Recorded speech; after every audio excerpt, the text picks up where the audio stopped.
back. We've reached Howell's Crossroad, just passing shortly in front of the Barbados Community College. Coming through Tichborne, we would have gone through Parker's Road. We're going to turn on into the IB. With me is Minister of State in the Prime Minister's Office, Senator Patrick Todd. Patrick, thank you for joining us live on Barbados Today. Could you tell us a little bit about it for you, the significance of a day like today? Good morning, Barbados. Happy Emancipation Day. This is an important day when we as a nation reflect on the tremendous sacrifices made by national hero President and his comrades would have really sacrificed, in many cases, their lives to fight for freedom, which we take granted today. And their struggle that really ensured that black people in the Caribbean and around the world were able to gain their freedom from the oppressive slavery system kept our ancestors down, enslaved, where they were not able to enjoy these freedoms that we enjoy today. And it's very important that as their descendants that we reflect on this fact so that we will do all in our power to ensure that these freedoms that our ancestors fought for are in no way rolled back, but in fact we can carry the process even further to ensure that our generation and future generations can even enjoy greater equality in terms of our quality. Thank you. Thank you very much, Senator. Know that you're going to be making a presentation shortly, and we look forward to hearing that. Thank you. Now, as we wait right now, we're standing in front of the CEF Miracle Center in the IB, waiting for the numbers themselves to build up.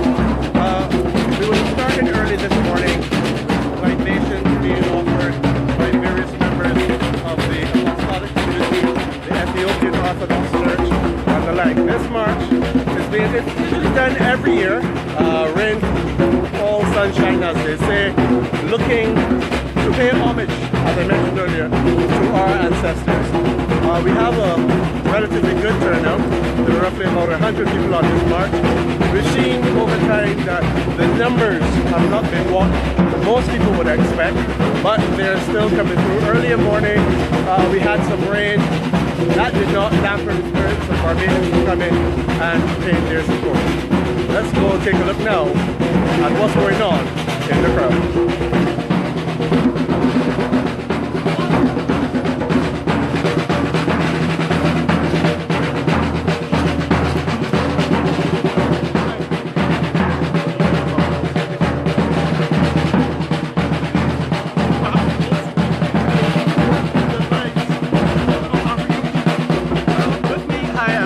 With me, let's tell the audience Barbados Today Live.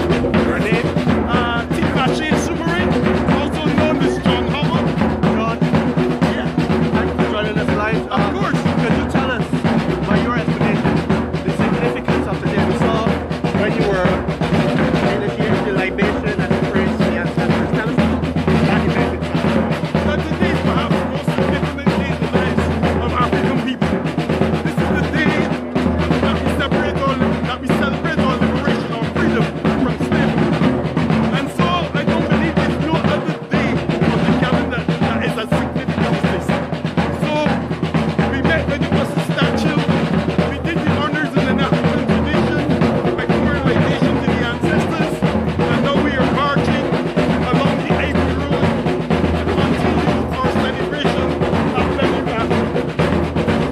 Essentially, as we walk this area up there, it was a bit of significance. Let's walk forward a little bit roughly.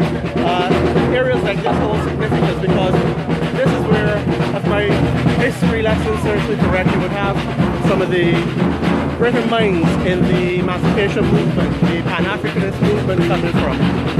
Just around the corner, down the road, we have the Israel Level Foundation. Of course.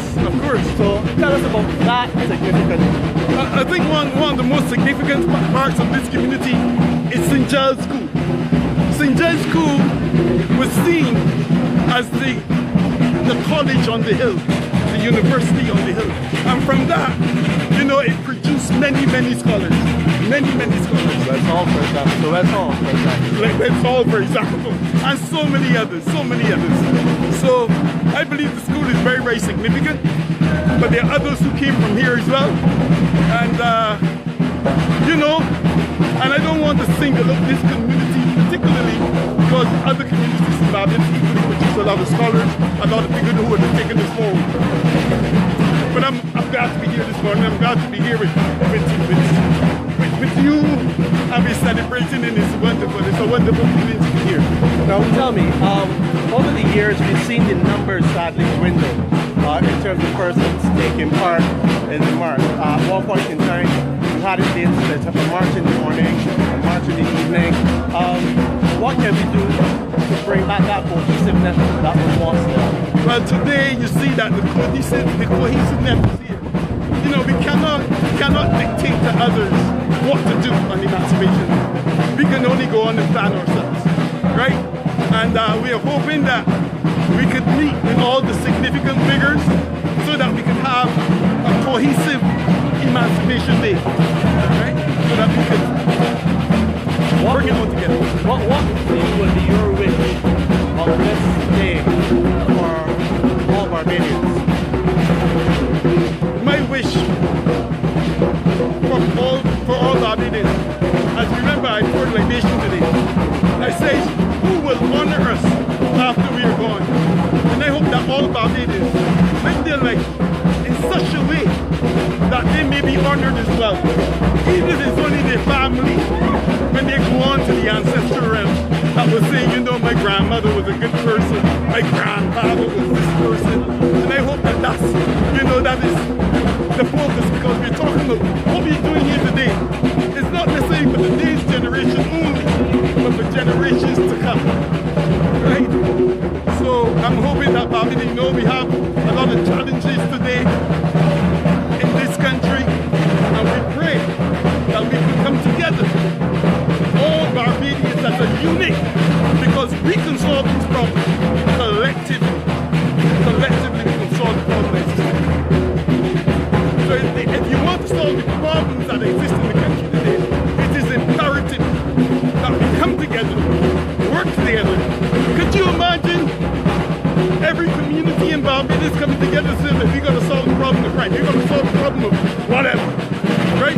And then we meet at some level with the representative from every community.